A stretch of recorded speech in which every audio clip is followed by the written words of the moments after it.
se você tira as aranhas da equação, como a gente está em centros urbanos, tem esgoto por aí, tem lixão, essas coisas. Barata, pernilongo e todos esses outros bichos acabam fazendo a festa.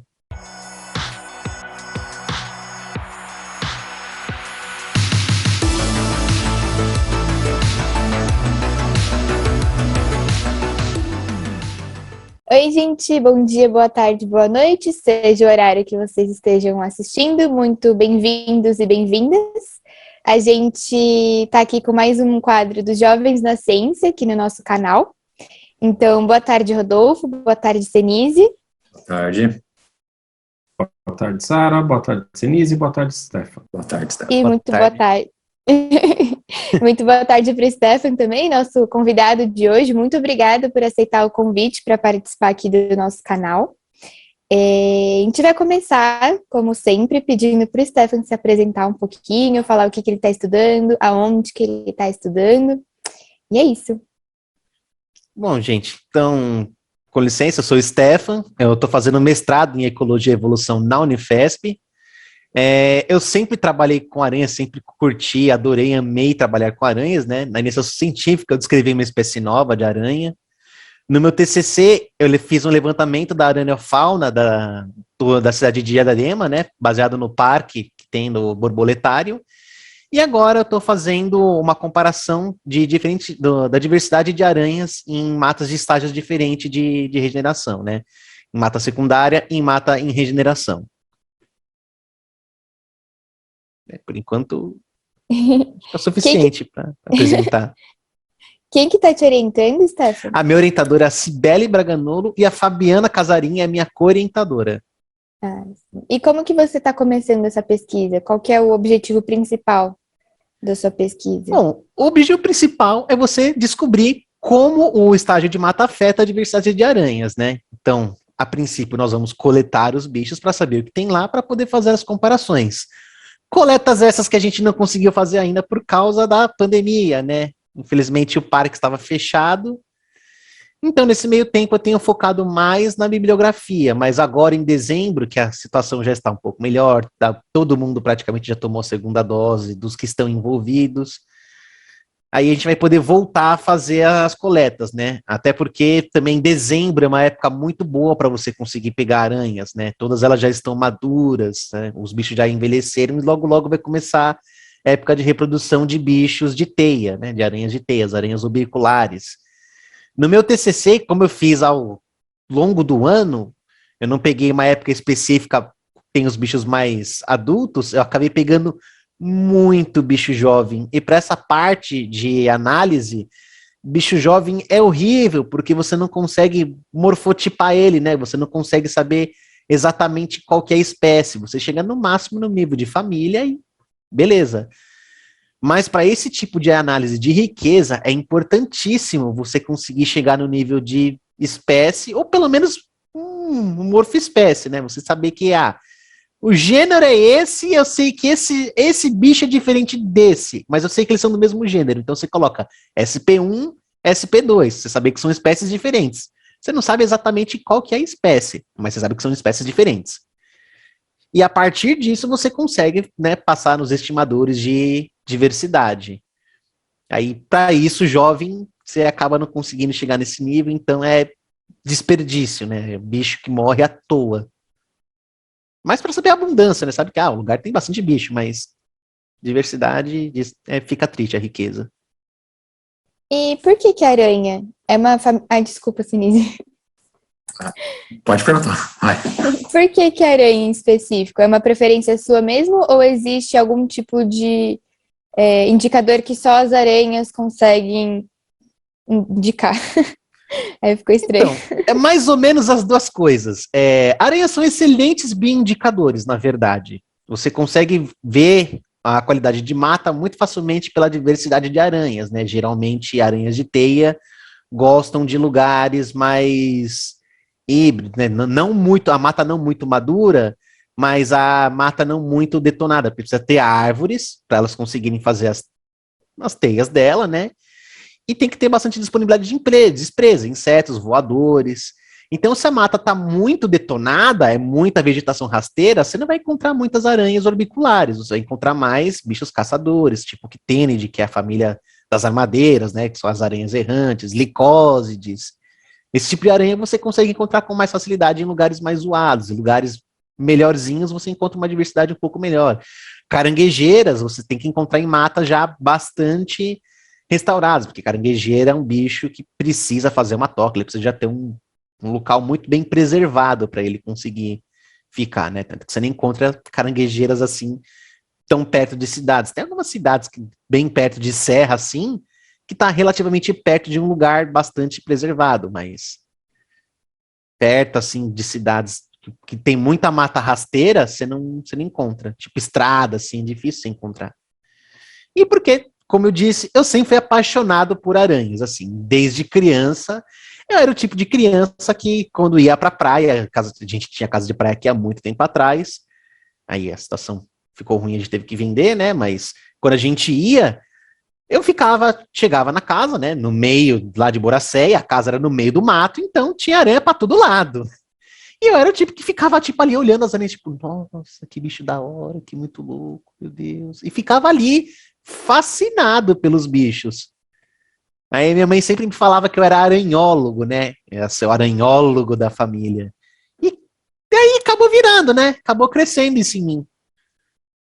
Não precisa nem dizer, fazer uma brincadeira tola, mas não precisa nem dizer que o seu desenho favorito, o seu herói favorito é o Homem-Aranha, né? Eu tava em dúvida se eu vinha com a camiseta do Homem-Aranha hoje, mas falei, não, eu vou com a do Cthulhu mesmo. Tem uns quadrinhos de Homem-Aranha na parede, eu tenho umas tatuagens de aranha no braço também. Então eu gosto assim um pouquinho do bicho. Nossa, Stefan, que curioso, né? Você falando aí do seu gosto pelas aranhas e eu aqui morrendo de aflição, né? Pensando, nossa, entrando numa casa cheia de aranha. Eu também, meu Deus do céu. Eu virava de costas e saía. Mas, Stefan, assim, eu sou totalmente leigo, né, no assunto. Você falou que de espécies, né, que um dos seus trabalhos é identificar as espécies e tal. Quantas espécies de aranha existem? Mais ou menos, né? Claro que talvez não seja fácil falar sobre isso e nem tenha um número definido, mas assim, quão diversos são as aranhas? Então, que existem, isso é uma excelente pergunta e cabe resposta. E a gente ainda não sabe. Que nós conhecemos, no momento, são aproximadamente 59 mil espécies diferentes, né? Você consegue, inclusive, checar esse número, entre aspas, em tempo real, no World Spider Catalog, que é um site que a gente geralmente vai para procurar alguns bichos, né? É um catálogo muito bom para quem trabalha com esses bichos. Se você está com dúvida de alguma espécie, você joga lá, você procura pelo nome parecido, pela família, e você vai procurando. É um bom lugar também para você encontrar artigos de taxonomia dos bichos, né? Para você encontrar o artigo que você quer para ver direitinho. Por exemplo, quando eu estava descrevendo a espécie nova que eu descrevi na iniciação científica, eu vivia olhando lá, né, que é o gênero Alpaida, que é o meu bicho, eu vivia olhando as Alpaida para dar uma olhada nos artigos, para ver se por um acaso não saiu algum artigo de descrição do bicho que eu estava descrevendo. Alguém, sei lá, passou na frente, teve acesso ao bicho, conseguiu, né? E também para saber quais são os bichos parecidos, para você fazer uma diagnóstica. Tipo, olha, esse bicho é parecido com esse, mas ele é diferente por causa de tal coisa. Isso é muito importante quando você vai fazer esse artigo de descrição. Para você mostrar, não, esse bicho, ele de verdade, ele é novo. Ele parece com esse, mas ele não é por causa disso. Por isso que esse bicho não é esse, sabe? Então, você consegue acompanhar essa parte de taxonomia, de descrição de espécies, pelo Platnik, que você consegue saber. Platnik também, que foi um grande aracnólogo. Né? E essa espécie nova, é uma espécie nova, é isso que você descobriu? É uma espécie nova. Como é que foi? Você pegou aonde? Como é que você se ligou que poderia ser novo? Então, a verdade é que eu não peguei o bicho. Tava tendo os projetos de biota lá, onde ia ser construída a hidrelétrica do Giral, e o pessoal tava fazendo coleta da aranha-fauna de lá, né, antes que o lugar fosse inundado. Inclusive, quem me ajudou muito na parte de descrição foi, inclusive, um dos coletores, né, que é o André Amaral Nogueira. Ele acabou ficando como primeiro autor, e eu fiquei como segundo nessa publicação. E aí eles fizeram as coletas lá, o material foi coletado e foi para o Museu de Zoologia, que era onde eu estava fazendo estágio na época. E conforme eu estava fazendo estágio lá, o curador, né, o Ricardo Pinto da Rocha, viu que eu era quem gostava muito das coisas, bem empolgado, porque, de novo, estava fazendo estágio no laboratório de aracnologia e eu gostava de ficar vendo os bichos, tipo, nossa, que bicho muito louco, que legal. E lá, né, era um prato cheio para mim, tinha toda a sorte de aranhas que você pode imaginar nos álcols. E aí chegou um tempo que ele viu, né, e falou, olha, é o seguinte, tem esses bichos aqui das coletas do Giral, tem algumas espécies que a gente não conseguiu chegar direito, né? A gente não conseguiu chegar na espécie, ficou na morfoespécie, a gente sabe que é uma alpaida. Dá uma olhada aí, vê se tem alguns bichos que são novos, são diferentões, né? Aí, se a gente achar a espécie nova, a gente pode fazer uma iniciação científica com você. E aí você descreve o bicho. E aí eu fui vendo os bichos, né? Com a ajuda do André e do próprio Ricardo, apesar dele trabalhar com opiliões, e também manja, assim, muito de aracnídeos no geral, né? E aí, com a ajuda deles, inclusive do André, que, de novo, quem coletou foi ele, o grosso dos bichos ali, a gente achou um bicho que era diferentão e falou, beleza, isso aqui é espécie nova, vamos descrever. E aí, foi acontecendo todo o trabalho, né? E como que é essa descrição? É tipo, a cor, é uma coisa só física mesmo, tipo, características físicas? Porque, pelo que eu entendi, a coleta dos bichos, eles vêm mortos, não vêm com vida, né? As aranhas, os outros bichos. E aí, como é que vocês conseguem perceber se alguma característica de comportamento é diferente de uma outra espécie, ou fica só na parte física mesmo? Descrição de espécie fica só na parte física mesmo, né? Você vai comparando as características físicas com os outros. Especialmente genital, porque se genital não bate do macho com a fêmea, né? Não tem como você fazer uma reprodução com sucesso. Então, o grosso mesmo, o que eu tive que ficar vendo nessa boa parte do tempo foi genital, ver os detalhes de genital ali, que tem uma curvinha a mais, o êmbolo que tem um espinhozinho um pouco mais para a esquerda, que se é num outro tipo de genital já não casa, e aí você tem que ficar comparando o genital de macho com macho, para você ver direitinho se as estruturas são realmente diferentes. Foi a parte mais complicada, porque eu fiquei horas e horas olhando ali na lupa, sabe, debruçado na lupa, olhando a estrutura assim no zoom no talo, e mesmo com o zoom no talo da lupa, você ainda fica tipo meio... Professor, dá uma olhada aqui, porque, né, você que está mais acostumado, eu acabei de chegar no bonde para ter certeza se isso aqui é mesmo diferente e tal. De novo, né, o André me ajudou bastante nessa parte, porque eu cheguei completamente verde. Eu não estava fazendo nem biologia, eu estava em licenciatura plena em ciências. Antes de ir para biologia, eu fiz um outro curso, né, de licenciatura plena em ciências, que agora é conhecido apenas como ciências licenciatura, né, na Unifesp. E aí é difícil, mas você acaba... E você tem que comparar com os outros bichos, você tem que pegar artigo de descrição e sempre que possível olhar o bicho vivo. Como, graças a Deus, a coleção do Museu de Zoologia é bastante vasta, todos os bichos que eu precisava comparar, eles estavam ali. Então eu conseguia pegar o bicho da coleção e olhar, beleza.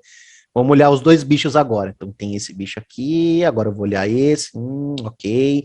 Tá, beleza, não, realmente, isso é diferente. Anota, tudo bonitinho. E aí você tem que descrever com rigor, né? Tudo bonitão. Esse bicho tem tal estrutura, com a linguagem rebuscada. Então, no plano ventral, apófise tibial, retrolateral desse bicho tem tal característica. E você tem que comparar todos os lotes, né? Não é só um bichinho que você usa para comparar. Tinha várias aranhas da mesma espécie que a gente foi comparando. Isso aqui é mesmo a mesma coisa. Até finalmente chegar, não, beleza, é isso, bora escrever e mandar para a revista. E aí, todo o processo de escrever artigo que todo mundo aqui já deve conhecer. Que legal, que bacana. Deixa eu te fazer uma pergunta, então, assim, eu tenho, óbvio, várias questões, eu estou achando muito legal a forma como você está colocando a conversa, porque você mostrou, você de cara já nos descreveu como funciona o trabalho de um biólogo, né? Assim, de uma maneira bem detalhada. O que eu ia perguntar é o seguinte, então as aranhas, elas existem há quanto tempo, mais ou menos? Como que a gente pode, assim, definir do ponto de vista biológico uma aranha, né? E o que a gente pode aprender com elas, né? Nossa, tantas perguntas. Desculpa. Eu já vou emendar um assim, porque muita gente confunde a aranha com inseto. Como que a gente distingue aracnídeos de insetos? Porque para muita gente é a mesma coisa, tudo inseto. Essa eu acho que eu sei. Bom, então vamos por partes. Bom, primeiro, os aranhas são mais velhas do que dinossauros. Você tem registro fóssil de aracnídeos, de aracnídeos desde de trilobi, de euripterídeos, que são aqueles escorpiões do mares, né? Que eles caçavam trilobitas na época. E quando eles finalmente saíram do mar, já era mais de 100 e tantos milhões de anos. Você tem registros fósseis bastante antigos, né, de espécies bastante primitivas. Nossa, eu não me lembro de quais eram todas as perguntas, mas o que caracteriza uma aranha, vamos lá. Primeiro, a quelícera é uma das poucas que você tem de inoculação de veneno, né? Aracnídeos que inoculam veneno tem de diversas formas. Inclusive tem um bichinho chamado pseudoescorpião, que ele parece um escorpião, só que ele não tem a cauda do escorpião, e ele inocula o veneno dele pelas pinças, né? Pelas pinças que ele tem. Ele é tipo um escorpiãozinho pequenininho sem rabo. Opiliões, por exemplo, a quelícera dele serve só para cortar, né? A quelícera dele tem dividida em 3 partes a quelícera de um opilião. O que são os opiliões, Stefano? Opilião é um outro aracnídeo que é bastante parecido com uma aranha, só que o principal método de defesa dele é soltar uma substânciazinha por uma glândula que eles têm um pouco abaixo dos olhos, né? Bastante próximo ali dos olhos. Se você jogar opilião no Google, você vai encontrar 2 tipos. Tem os opinóis, que é literalmente uma bolinha com pernas enormes, e tem os gonileptes, né? Os progonileptes. Aí a Cibele, quando eu vi isso aí, vai ficar provavelmente brava, porque eu errei alguma coisa com certeza, porque o opilião não é exatamente a minha praia. Mas são os opiniões muito mais robustos, que têm um corpo muito mais bem...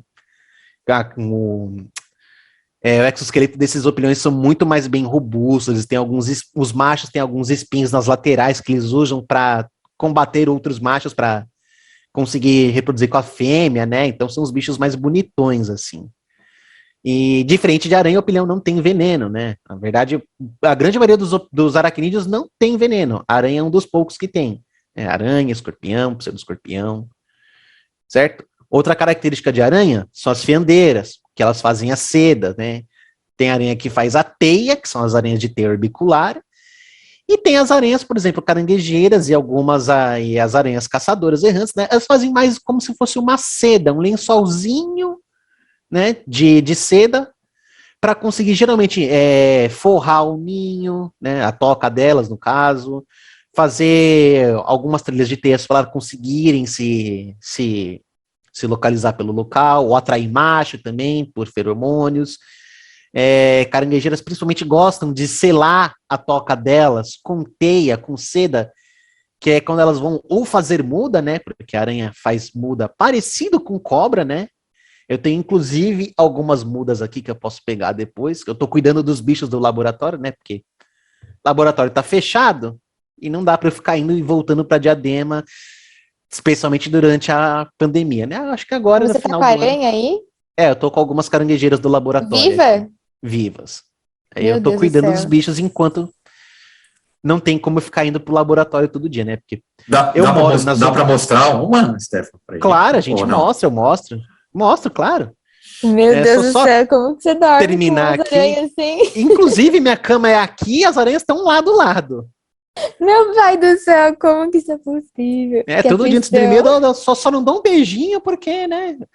O principal Ai, método que horror. de defesa das caranguejeiras, na verdade, são os pelos que ela tem no abdômen, né? Ela, tipo, solta esses pelinhos, e esses pelinhos são super urticantes, então eles coçam pra caramba, e se você respirar isso aí, gente, você vai tossir, espirrar, até Deus sabe quando. Eu já tenho problemas respiratórios, né? Eu tenho bronquite, asma, então não parece ser exatamente a melhor ideia do mundo dar uma respirada ali, né?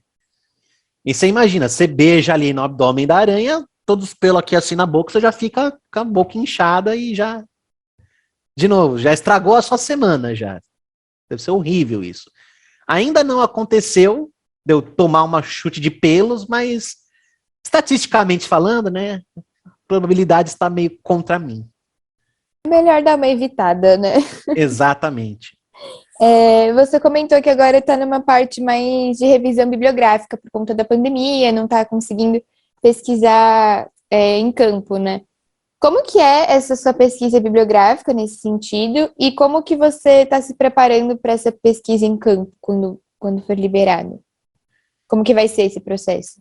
Bom, tem duas coisas. A primeira é ver trabalhos similares. Então, eu vou procurar trabalhos similares com esse, por exemplo, trabalhos de Mata Atlântica de gente canalizando bicho. Não precisa ser necessariamente comparando. Tipo, olha, eu fiz um levantamento aqui nesse tipo de mata, eu encontrei tais bichos. Como que eu fiz esse trabalho? Eu fiz assim, assim, assado, né? A metodologia é muito importante, afinal de contas. Você vai fazer um trabalho, é importante que você diga como você fez esse trabalho, para que as pessoas possam ver se você realmente fez algo que faz sentido e eles possam replicar depois para saber se realmente isso aí que você fez dá isso mesmo. Certo? Ninguém, tipo, fica inventando, pegando bicho de forma aleatória. Então a gente vai lá no mato, vai delimitar uma área certinho, bonitinho, falar, ó, a gente vai cronometrar quanto tempo a gente vai passar aqui pegando os bichos nessa área aqui, né? No caso, a gente vai usar transectos de 30 metros. Então, é uma linha zona de 30 metros em que você não se afasta dessa linha de 5 metros para cada lado, né? Então, nessa área aqui, durante 1 hora, até o limite, né, do que se alcança com a mão, você também não vai subir em árvore para pegar bicho, porque você imagina, são coletas noturnas. Então, você vai subir numa árvore no meio do mato de noite. Não parece ser exatamente a atividade mais prudente. Então você vai lá procurando, né, alcance com cuidado, obviamente, com a mata, e você vai pegando. Então é assim que é o trabalho, né? E tem que delimitar muito bem o espaço. Eu fiz aqui, essas coordenadas, você tem que passar as coordenadas geográficas, saber onde exatamente você fez o trabalho. Então foi aqui que eu fiz, foi fazendo assim e tal. E aí, né, vendo a metodologia deles, eu vou vendo, olha, isso aqui parece que faz sentido, isso aqui deu bom, vou fazer assim desse jeito. E aí, já vou começando a preparar o que eu espero. O que eu espero encontrar lá? Então, ó, nesses trabalhos aqui, a gente encontrou tais espécies de aranha, né? A gente encontrou um monte de espécies orbiculares. Inclusive, tem um artigo do Amaral Nogueira, né, de 2016, que ele acabou virando meio que o meu guia, porque ele faz um trabalho bastante parecido com o meu, de comparação, né? E ele foca mais em aranhas orbiculares, né? De ter orbiculares, são as araneides, principalmente. E aí, baseado no trabalho dele, eu falo, olha, então acho que eu espero encontrar essas coisas. Vamos ver outros trabalhos que fizeram algo parecido? Vamos ver. Então a gente vai lá, começa a procurar Google Scholar, Ah, meu Deus do céu, eu usei essa base CAPES. de dados ontem. CAPES? Do CAPES também. Na verdade, eu uso o CAPES para Web of Science. Eu uso o CAPES para poder ter acesso ao Web of Science para procurar lá também, né? Para ver o que publicaram, vai em gerenciador, procura bonitinho a bibliografia com artigos parecidos e vai lendo, vai vendo o que eles fizeram, o que eles encontraram. Vê se a metodologia bate também, né? Então, não, realmente, essa galera aqui, esses artigos todos que eu vi, a metodologia é similar com relação com mudanças pontuais de alguma coisa ou outra, e os resultados são esses. Então, os resultados aqui são parecidos, aqui são diferentes, então eu acho que eu vou encontrar algo parecido com isso. Vamos ver se eu vou encontrar algo diferente ou algo igual mesmo, que corrobore com eles. O ideal, no mundo mágico da alegria, é encontrar algo que corrobore. Tipo, não, realmente, esses artigos aqui estão certos, e conforme você vai encontrando artigos que corroborem com o que os caras falam, esses artigos vão ganhando mais força. Tipo, não, realmente, a gente fez algo parecido e realmente isso aqui aconteceu. Os caras estão certos, esses bichos aqui realmente se encontram nesses lugares. Eles podem ser espécies indicadoras de que a mata está nesse estágio de regeneração. E a partir disso, você consegue estimar a diversidade do lugar, saber que bicho tem lá, e eventualmente, quando necessário, você já tem o que você precisa para começar a pensar em projetos de preservação, por exemplo. O que é muito importante, especialmente hoje em dia, que estão passando a motosserra em todos os lugares, né? O meu trabalho está mais focado em Mata Atlântica. Aqui meio que o estrago já foi feito, né? Aqui a Mata Atlântica já passaram a motosserra em tudo, mais para construir, né, casas e tudo mais, construir cidade, do que para vender madeira. Mas é importante que a gente saiba, olha, esses bichos estão aqui, vamos começar a ficar esperto com o que tem nesses lugares, porque pode ser que a gente não encontre mais, sabe? É importantíssimo. E só fazer um parênteses aqui para responder o que perguntaram de qual a diferença de aranha e insetos. A principal é que aracnídeos têm 8 pernas e insetos têm 6. O jeito mais fácil de você descobrir isso é, assim, bater o olho, tem 6 pernas? É inseto. Tem 8? É aracnídeos. Tem 10? É um decápoda, isso aí não devia nem estar aí. Se tiver uma porrada de perna, é miriápoda, que é centopeia.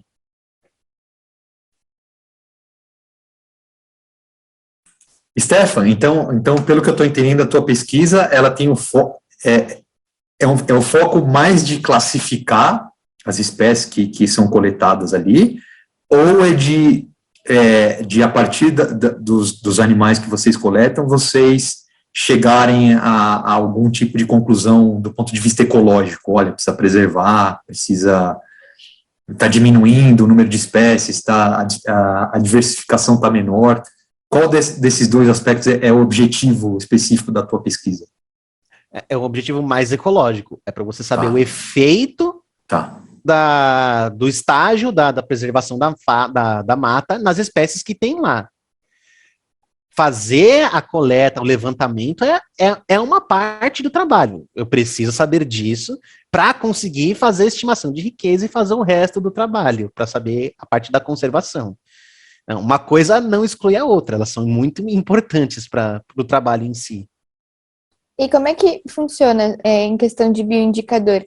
É melhor ter, não melhor, né, mas assim, o que funciona mais como bioindicador? Ter mais espécies diferentes ou mais quantidade de algumas espécies específicas? Ou não tem relação? O que tiver é lucro? Como é que funciona essa parte? Não necessariamente.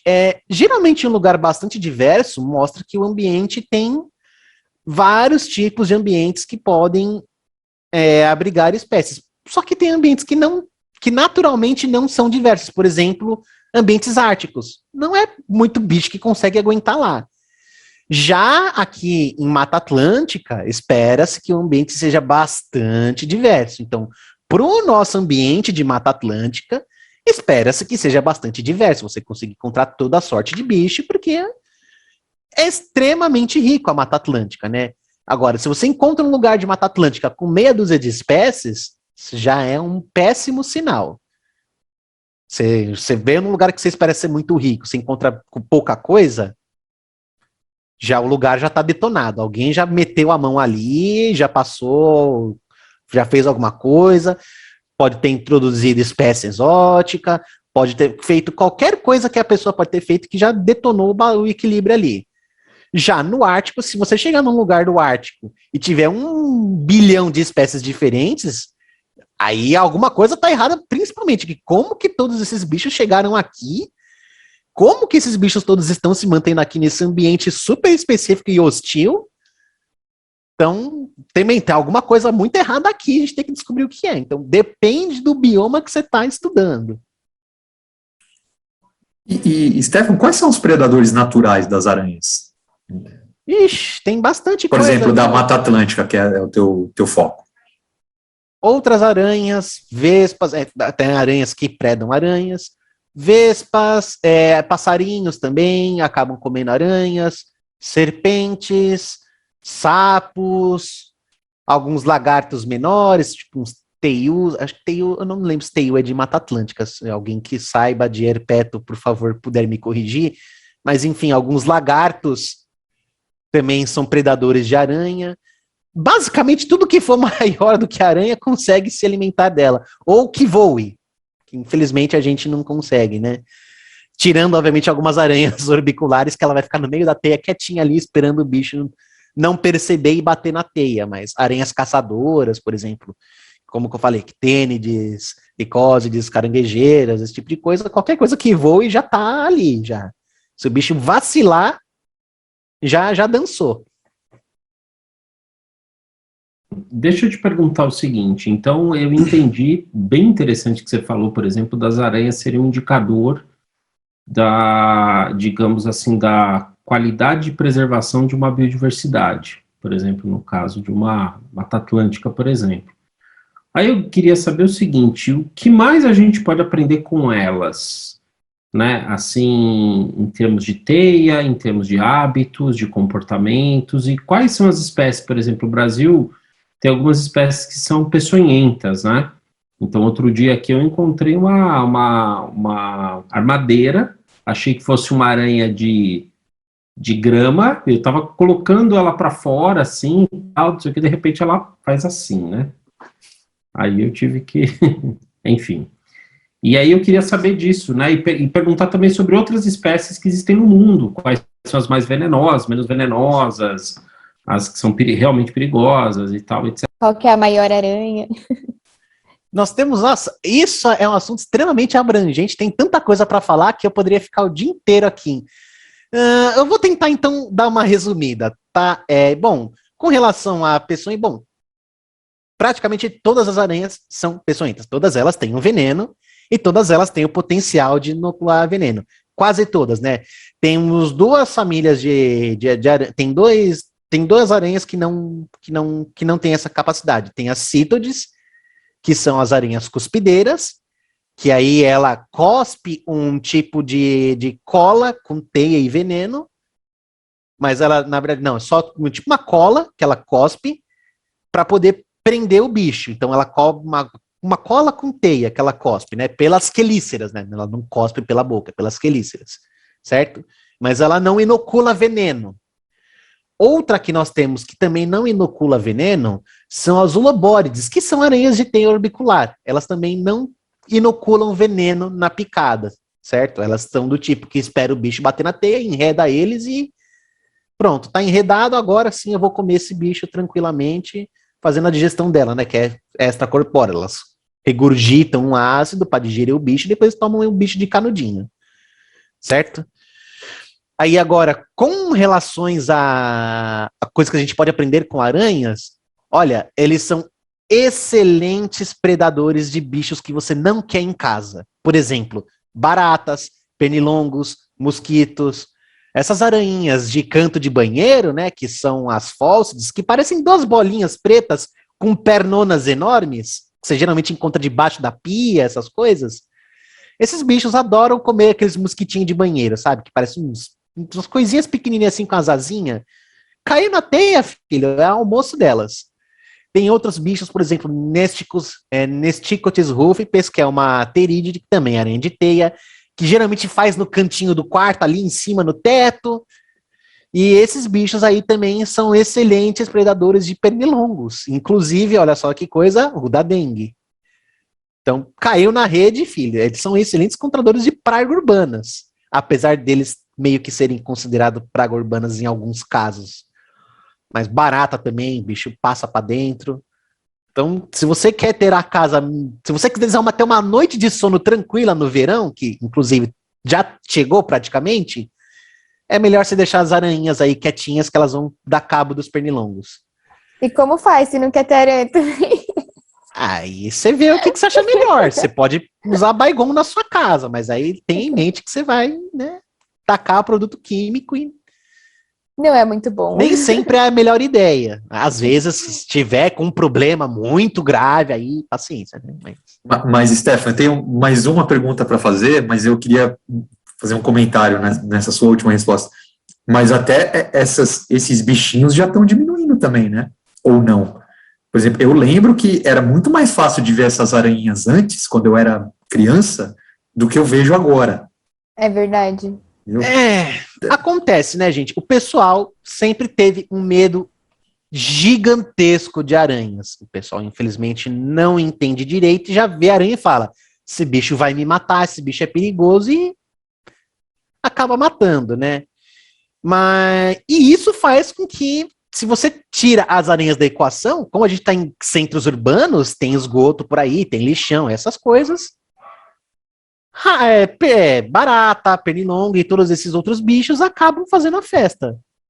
Então, e outra coisa, conforme vai diminuindo a área verde, apesar de ter aranhas que se dão muito bem em cidades, inclusive tem uma grande parte de aranhas de teia, do tipo Terídide, né, da família Terídide, se dão muito bem em áreas urbanas. Elas pegam um cantinho quietinho ali na sua casa e fica tranquilo comendo o que passa. E também nós temos o problema das aranhas marrons, né, que elas também são aranhas que se dão muito bem em ambientes urbanos. E aí, né, é um bicho que já é um pouco mais complicado, já é mais perigoso, né? Entrando na parte das aranhas peçonhentas, que vocês perguntaram, né? No caso das aranhas perigosas, porque todas elas são, quase todas no caso. Aqui no Brasil nós temos as aranhas marrons, as viúvas marrons, né? Que a gente conhece como viúva negra, mas a nossa é marronzinha. E as famosíssimas armadeiras, que tem a galera já considera o inimigo público número 1. Tem inclusive um meme por aí que é a armadeira que tá com o bote armado, né? Com 2 armas, assim, como se estivesse segurando as armas, né? Nas pistolas. E o bicho ele é perigoso, no caso de armadeira, é um bicho perigoso, ele é um bicho agressivo, ele não costuma lidar muito bem com confrontos, né? Um bicho com temperamento bastante esquentado. E a picada dele é bastante complicada, tem diversos efeitos, né, especialmente musculares, e você, a grande dói muito, na verdade, desculpa, de armadeira é neurotóxico, ou é muscular? Ixi, não lembro. Não, é muscular. Se você for picado por esse bicho, vai bom, se você estiver em São Paulo, vai pro Butantan, se você não estiver em São Paulo, vai para algum hospital, porque na maioria dos casos, apenas tratamentos sintomáticos, né, dos sintomas da picada é o suficiente. É claro que existem pessoas que são mais sensíveis e precisa tomar o soro. E se você estiver em São Paulo, vai já tomar o soro e ponto, porque também ajuda a cortar toda a parte sintomática, que é terrível, dói pra caramba, sabe, você é picado na mão, você sente dor no braço inteiro. E tem o caso do priapismo, né, que é a ereção involuntária que você vai ter, e é extremamente dolorosa. Você imagina, seu corpo joga o sangue para alguma cavidade, e nós homens temos uma cavidade ali embaixo e dói, porque o sangue ele fica meio que preso ali. Então não é nem um pouco agradável isso. E deixa eu ver o que mais. Nós temos aranha marrom, que inclusive a gente nem produz soro aqui. O veneno dela é um pouco mais forte, mas das aranhas que nós temos aqui no Brasil, ela é a menos perigosa, que o veneno dela não é tão forte, tanto que a gente não produz soro, como eu acabei de dizer. É a Lactodectrus geométricos, ela é muito bonitinha. Também tem a ampulhetinha no abdômen, né, na parte de baixo, só que ela é marronzinha em vez de toda preta, como a viúva negra. E como eu havia dito, a aranha marrom. A questão com a aranha marrom é que ela é muito pequenininha e as quelíceras dela são muito pequenininhas mesmo também. Então, naturalmente, se ela resolver te picar, geralmente ela não consegue. Ela não consegue romper a sua pele. O que acontece nos acidentes? Você vai calçar alguma coisa sem olhar, você acaba colocando uma roupa e apertando, sabe quando você ajusta a roupa, dá aquela apertadinha, você vai mexer em algum canto, não tá vendo e acaba apertando o bicho. E é a força de você apertar o bicho que faz com que a quelícera consiga romper a sua pele e aí a coisa acontece, né?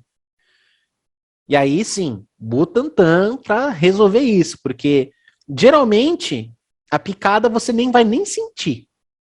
Você só vai saber da picada depois de um tempo, quando você começar a sentir os efeitos colaterais, né? Quando começar a ter problemas de rim, especialmente problemas renais, assim, 2P. A ferida começa a dar aquela necrosada. Inclusive, eu já quero tirar um mito aqui, que por muito tempo correu uma foto de um cara que tomou uma picada de aranha marrom no dedo, né? E aí começa, tipo, a evolução da picada. Um dia tá inchado, daqui a pouco, depois de 2 semanas, o dedo do cara tá totalmente arrebentado, aberto, todo necrosado e tudo detonado. O osso à mostra. Aquilo não foi picada de aranha marrom. Aquilo é uma bactéria, que é um tipo de atrax, que fez aquele estrago. O da aranha marrom não fez aquilo. Não estou dizendo que o veneno da aranha marrom é fraco. Muito pelo contrário. Mas não é aquilo. Aquilo não é veneno de aranha marrom. Aquilo não é picada de aranha marrom. E qual que é a maior aranha? Não necessariamente do Brasil, mas a maior aranha e tamanho dela. Bom, dentre as megalomorfes, que são as caranguejeiras, nós temos a nossa Pterophosa blonde, né? Que é a aranha Golias, também conhecida como comedora de pássaros. A abertura das pernas delas consegue chegar até 30 centímetros de leg span, né? Então, tipo, você pega uma régua de 30 centímetros e aí você vai saber como é o tamanho dela de uma ponta de uma perna até a ponta da outra, né? A mais longa. É um bicho extremamente robusto, ele é grandão, ele é literalmente uma aranha do tamanho de um filhote. E na selva, ela é tão pesada para os padrões de uma aranha, que você consegue ouvir o barulho dela, dos passos dela. Porque toda aranha, ela tem umas unhas, né, no final das pernas, são as unhas tarsais, que é feito de, que ela é bem rígida. E aí, conforme ela vai andando, você consegue estar o das araneomorfes, é uma espécie de aranha australiana, eu acho que é da família Sparacidae, que são umas aranhas caçadoras, né? Elas são conhecidas como Huntsman Spiders, que também é um bicho gigantesco, e se eu não me engano, de leg span, ela ainda é maior do que a Pterophosa blonde. É que a Pterophosa blonde, ela é toda robustona, né? É uma caranguejeira, ela é toda robusta. Essa Sparacidae, eu acho que é Sparacidae, não tenho certeza se a família é essa, mas essa, eu lembro o nome dela em inglês, que é Huntsman Spider. Essa aí, ela é um pouco mais magrinha, né? Não é tão robusta quanto uma caranguejeira, mas ela tem leg span, assim, as pernas dela são bastante compridas. E aí ela consegue ser maior, se você levar em leg span, maior do que a Pterophosa blonde.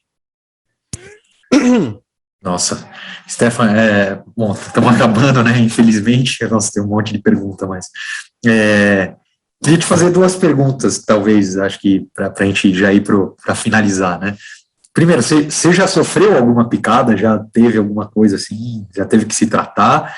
E depois Ainda eu queria Ainda não. Beleza. Eventualmente vai acontecer. De novo, como você lida com esses bichos, a probabilidade não está muito a meu favor. Mas eu vou tentar o máximo possível não ser picado. E quais são as tuas perspectivas para o futuro da tua pesquisa? O que você quer fazer depois do mestrado? Minhas perspectivas? Olha, eu gostaria de voltar a trabalhar com taxonomia no futuro, né? Mas agora que eu estou trabalhando com essa parte mais ecológica, eu já não tenho tanta certeza se eu quero mudar, não. Eu gostei muito disso. Apesar de toda a parte estatística, que é um pouco complicada, e eu nunca fui exatamente o melhor aluno de matemática, eu passei a gostar bastante dessa parte de ecologia, sabe? Então, eu não sei. Eu gostaria de fazer essa parte de trabalhar com taxonomia para me familiarizar mais com mais espécies de bicho, né? A parte de triar os bichos, eu conto com a ajuda nesse momento do Antônio Brescovitch, né, lá do Butantan. Então eu vou no laboratório dele e peço para ele me ajudar. Porque por mais que eu reconheça os bichos, ele tem um olhar 1 bilhão de vezes melhor do que o meu. Afinal de contas, ele trabalha a vida inteira com isso. E eu tô aqui no máximo uns 8 anos trabalhando, 7, 8 anos trabalhando com isso. Ele já trabalha a vida inteira. Então, ele sabe o que faz, ele consegue ver bichos, tipo, eu tô aqui na minha casa, eu vou olhar na parede do outro lado do quarto, eu não consegui nem ver a aranha direito, ele já falou, tal bicho. Já manda a espécie assim no gatilho. Aí, um dia eu queria ser igual ele. E para isso não tem jeito, é ficar olhando o bicho e familiarizar. Isso é experiência e isso vem com o tempo. E eu pretendo terminar o mestrado e já ingressar no doutorado. No caso, o doutorado, como eu havia comentado, né? E seguir carreira, seguir pesquisa. Eu gosto muito de trabalhar com esses bichos, eu adoro. Eu gostaria de trabalhar num biotério para ter mais contato com os bichos, né? Porque não é sempre que eu vou poder ter esses bichos aqui, eles não são meus, são do laboratório, e eu vou ter que devolvê-los. Inclusive, se vocês quiserem dar uma olhadinha nas crianças ali, eu sim, puxo aqui pra vocês darem uma olhada. eu ia pedir. Deixa eu pegar lá rapidinho. A gente, aproveitando que estamos longe, né? Tudo muito fácil, tá tudo muito fácil, muito tranquilo. Eu tava pesquisando as aranhas que ele tava falando, fui jogando no Google. Meu Deus do céu, que erro. É um negócio muito grande. Sara vai ter pesadelo à noite. Vou, com certeza.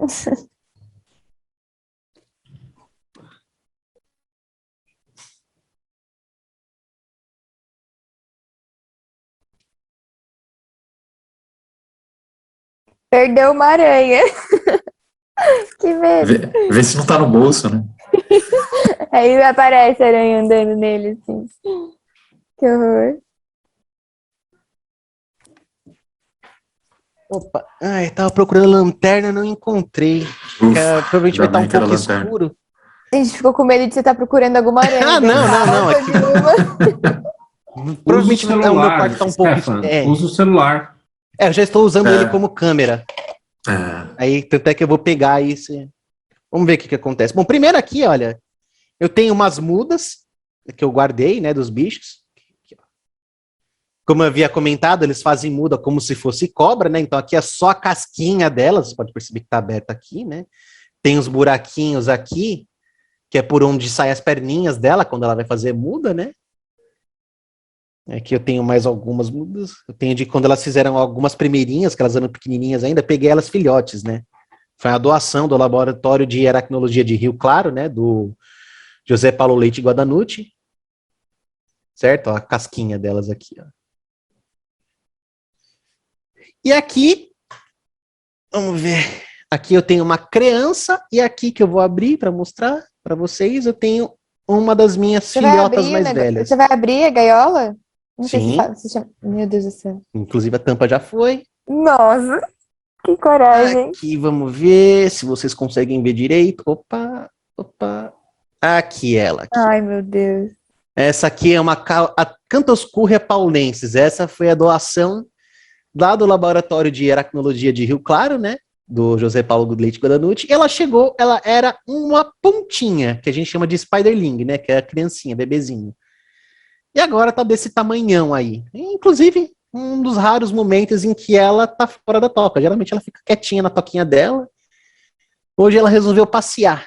Que sorte. Porque geralmente... E como que você alimenta? Quer aparecer no YouTube, né? Quer ser famosinha.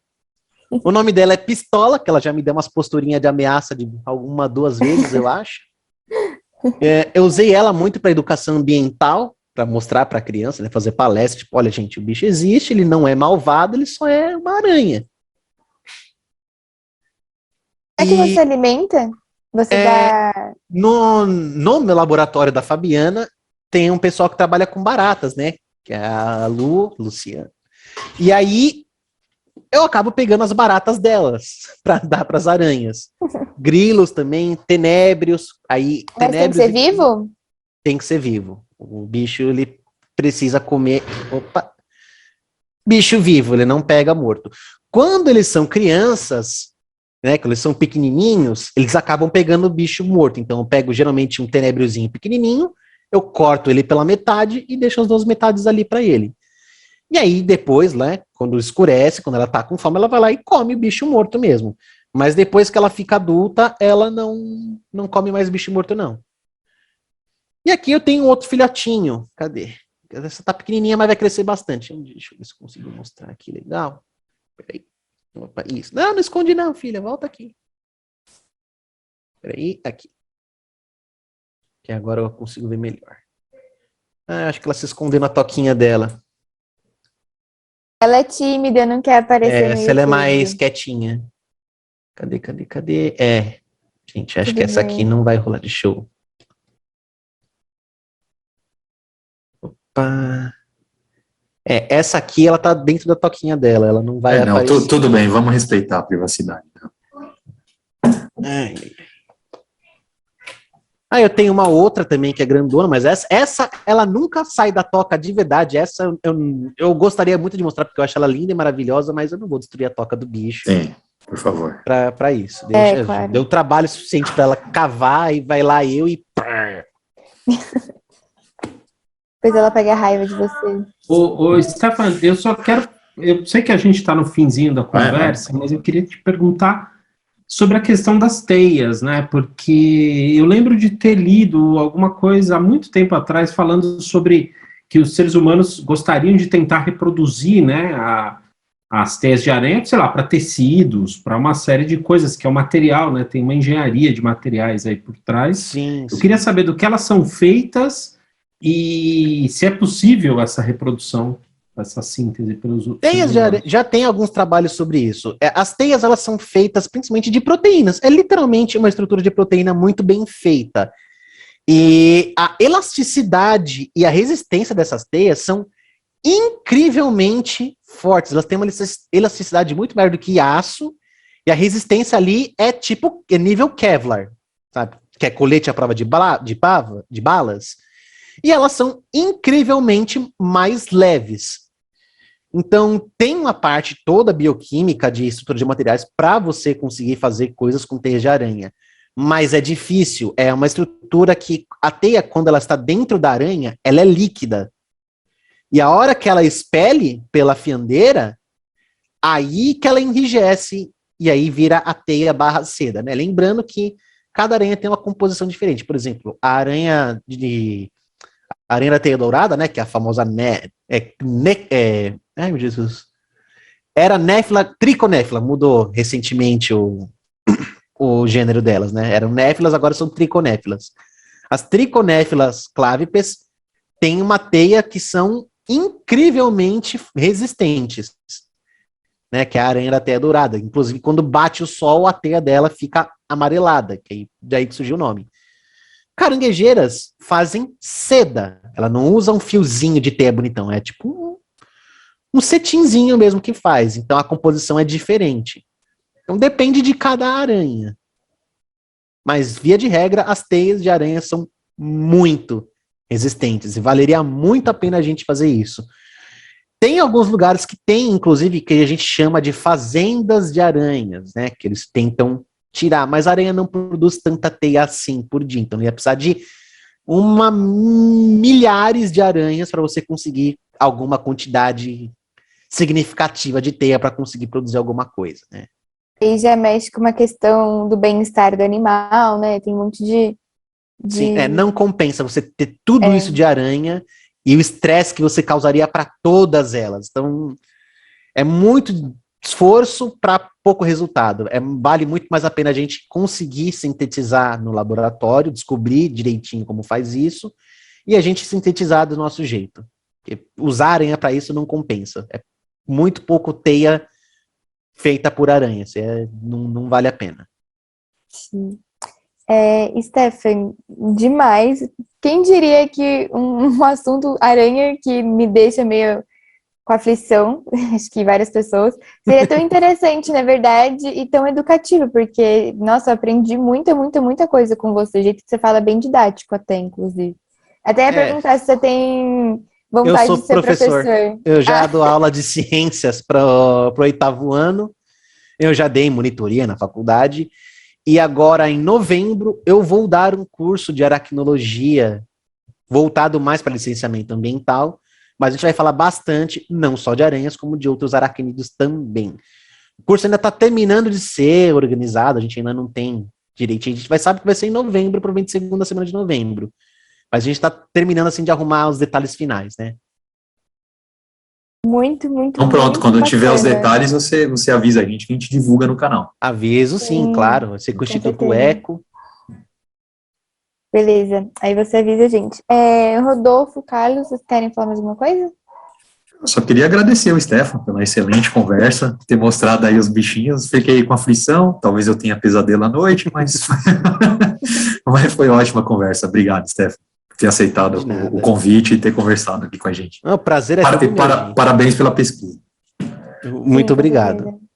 Stephanie, eu também gostei muito da conversa, achei que foi muito interessante. Você tem uma fluência imensa do assunto, então você fala como se a gente tivesse, digamos assim, você entrou muito bem no espírito do canal, né? E achei muito divertido, assim, divertida a forma como você colocou todo esse conhecimento, e a sua pesquisa é interessantíssima. Admito que eu tenho mais um monte de coisa para te perguntar, mas o nosso tempo não nos permite isso. Muito obrigado. E o gosto, né, que o Stefan fala, dá para ver que realmente é apaixonado por esse assunto, que tá fazendo o mesmo que gosta, né? E é muito legal ver pessoas que pesquisam nessa área com tanto gosto assim. Gente, eu recomeço que quando você faz o que você gosta, você tem, né? Você acaba fazendo mais, porque, tô vendo aqui uns negócios de aranha e tipo, poxa, isso é legal, vou começar a ler isso aqui. Aí um artigo acaba puxando o outro, aí você começa a ler e tipo, nossa, isso é muito legal também, nossa, isso é da hora. E aí você acaba indo e aí você acaba aprendendo simplesmente por curiosidade. Pra fazer aquela... Porque gosta, né? Porque gosta, simplesmente porque eu gosto, ponto. Não tem nenhum segredo obscuro. Stefan, antes da gente finalizar aqui, eu queria fazer 3 perguntas para você, que é de praxe aqui do canal.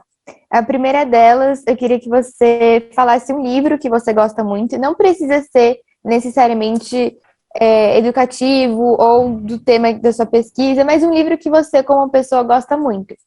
E é a mesma coisa para uma música, ou um artista, uma banda, uma playlist, e também um filme. Pode ser série também, se você preferir.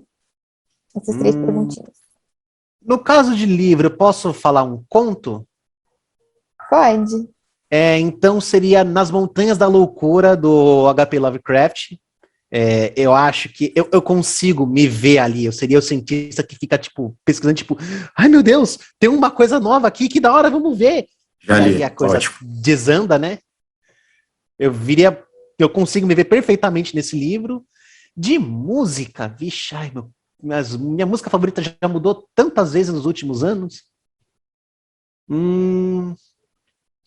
Eu acho que eu vou falar, deixa eu ver. Acho que eu vou falar Rock das Aranhas do Raul Seixas, só para manter o espírito da coisa. E série, alguma que eu gostei assim. O filme. Série ou filme? Acho que filme, eu acho que o que mudou a minha vida seria, né, o Vingadores, o Endgame, mas acho que uma série assim, algo que realmente tenha mudado bastante, algo que tenha sido muito impactante comigo foi o BoJack Horseman, a série do Netflix, que assim, eu recomendo que a série ela começa meio ruinzinha, mas a partir do 7º episódio da primeira temporada a coisa começa a deslanchar. Então, se alguém por um acaso for assistir, aguenta esses 7 primeiros episódios, depois fica melhor. Eu juro que melhora e se torna uma das melhores coisas que vocês vão assistir na vida. Que demais. Então, tá ótimo, vou ver essas indicações aí, que eu fiquei interessada. Muito, muito, muito, muito obrigada, Stefan, por separar um tempinho dessa tarde para vir falar com a gente. E quer falar mais alguma coisa? Algum comentário final? Eu acho que eu não tenho muito mais a acrescentar, né? Tirando falar mais de aranhas, mas acho que de acrescentar, eu acho que é o seguinte, gente. Eu tive uma formação bastante conturbada, né? Eu repeti de ano. E mesmo assim eu continuei batendo a tecla. Às vezes ser um pouco cabeça dura e meio chato vale a pena. Eu tive muitos problemas na graduação também, eu nunca fui exatamente o melhor dos alunos, mas eu me esforçava quando eu percebia que, tipo, não, se agora não parar e resolver esses problemas, não vai dar certo. Eu acho que às vezes o que falta para muita gente é um pouco de coragem de começar, né? A minha iniciação científica, eu comecei simplesmente mandando um e-mail completamente às cegas para o curador da aracnologia. Eu nunca tinha visto o cara nunca tinha me visto, e eu simplesmente falei, tem como eu ir aí conhecer as aranhas da coleção? E aí ele me chamou, não, beleza, cola aí, vamos ver. E pronto, sabe? Eu não tive que fazer nada demais, eu simplesmente mandei um e-mail da forma mais cara de pau possível. Então, às vezes dá eu sei que é difícil, né? Eu sempre fui muito tímido, mas às vezes fazer um esforcinho para começar o que você precisa para a coisa desandar. Beleza, então vamos todos ser um pouco Legal, cara de Steph. pau aí nas vantagens da vida. Legal, Steph, é muito legal mesmo. Então, é isso, gente. Muito, muito, muito obrigada. Obrigada, Stefan, novamente. De nada. Todos que estão nos assistindo, todos e todas, por favor, sigam a gente nas redes sociais. Comenta aqui embaixo o que vocês acham, se vocês gostam de aranha também. Se inscrevam no canal e compartilhem com todo mundo para saberem um pouquinho mais de aranhas. Muito obrigada e venham com a gente nessa jornada. Tchau, pessoal. Tchau, tchau.